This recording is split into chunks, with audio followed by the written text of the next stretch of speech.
Hi there.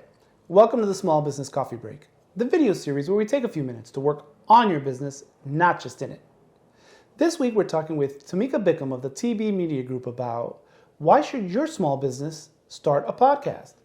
Tamika has been a journalist, podcaster, entrepreneur, and she is passionate about helping small businesses tell their story. So grab a cup of coffee and let's get into it.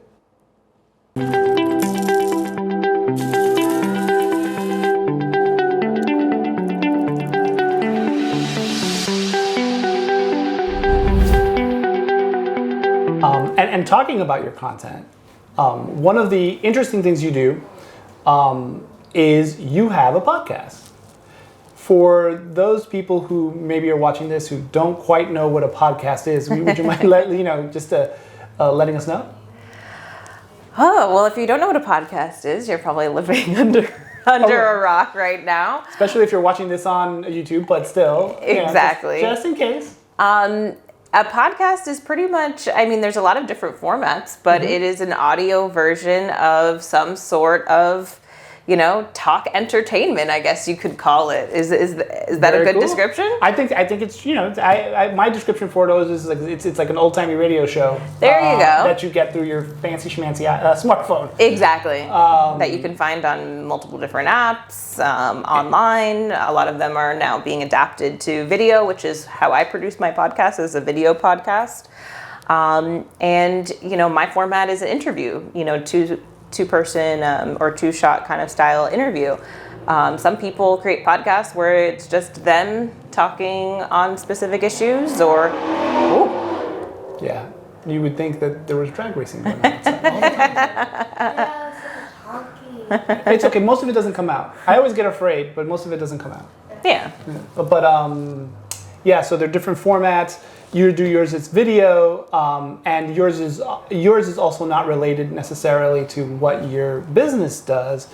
TV Media being a content creation and video company, and Lift You Up being a health and wellness podcast. Yeah. Which, by the way, you're I love your intro. I love the fact that for the purposes of this video. I am your health and happiness matchmaker. I'm like, I need one of those. I need one of those things.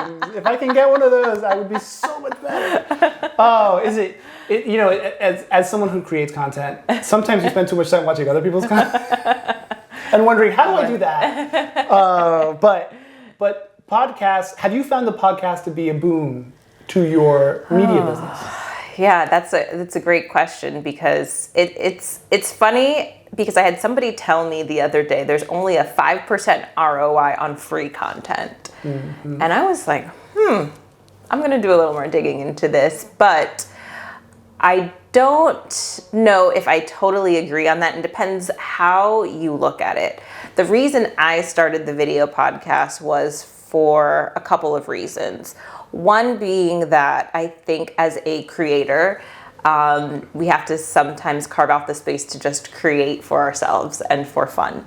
I'm sure, so many of us can understand when you are just always serving for others, you can kind of lose yourself in what really gets you excited and makes you tick. So I wanted to just have a space for something that was totally in my control, that I could just do what I wanted with it and have a creative outlet. So that was one reason. The intention wasn't only to be this thing to monetize or bring in new clients. That was another reason why I started it. The next reason was really a business development tool to get in front of businesses, entrepreneurs, or brands that I could see myself working with or that I'd want to work with. So it's a much easier introduction to meet people when you're offering to give something to them, right, with no expectation of anything in return.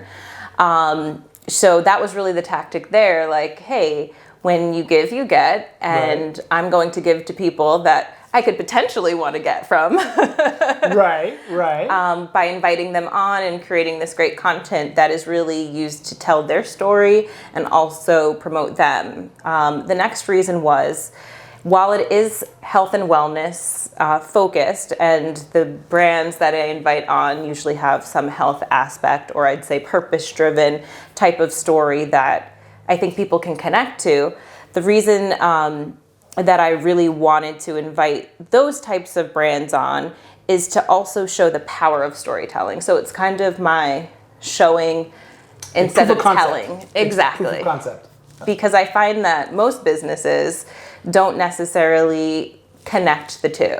So as far as a couple of recent examples I can think of is in interviewing a neuro coach who specializes in working with clients who have gone through burnout in their own lives or businesses. Well, she tells the story of how she literally remembers that moment of burning out and like having this panic attack and what she went through to overcome it. But nowhere in any of her marketing did she talk about her own experiences with burnout and really how that changed the trajectory of her career and why she's doing what she's doing now. And so many people don't really connect the why of what they do to what it is they're doing. The holistic nutritionist that I interviewed as well, and who really talked about listening to your body and how to feed your body and how much to exercise or not exercise based on what your body's telling you. Well, I said, how have you seen that work in your own life? And she had a great story about just how she saw, the way she changed some of her eating habits and dieting and all of that, and just how she saw really positive changes in herself. And people leave themselves so much out of the story. So I created the podcast to really show people that, hey, when you share your own story, that you create so many more opportunities for connection with your audience. So it's my way to kind of show in the moment. The first in-person event that I attended post pandemic, you happened to be speaking at. and there was a client of yours in the audience that when you were done, she wanted to make very aware of how happy she was with the work that you do. And actually, I saw that particular episode personally, and I followed that particular client myself because I love their story. I love that they're able to tell that now. And I think more importantly, I think they love that they can tell that story, and you've seen that evolve as that has gone on. Right. Where it's gone from probably more corporate style beginning to a very personal. Hey, this is my story. This is a thing I'm doing. I want to say I think yesterday she was even like pictures of her kids or something, and I think that goes to talk about that very same thing, because this was an individual you met. Maybe they were a client, maybe they weren't, but they had an idea. Being on your podcast led them in a different direction. Right.